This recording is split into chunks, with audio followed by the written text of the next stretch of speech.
mesterskap. Hordaland fylkeskommune sin markering av særlige idrettsprestasjoner er en utmerkelse som henger svært høyt. Det er idrettsprestasjonen som kvalifiserer utøveren til en slik utmerkelse.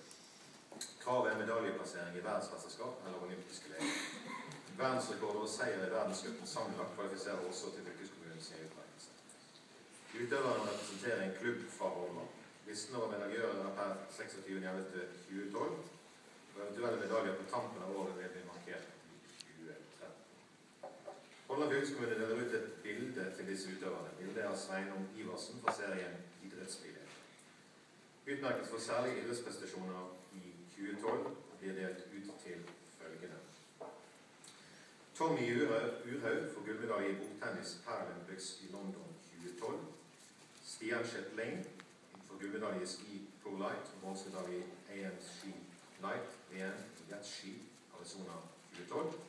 Daniel Sverre Andersen, sølvmedalje i slalomski Open VM i Jetski i Arizona 2012. Sondre Liseth, bronsemedalje i ski Pro Light VM i Jetski Arizona 2012. Cecilia Brekkhus, verdensmester i boksing Danmark 2012.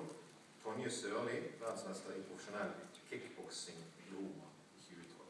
Men de og deres representanter kommer fram hit.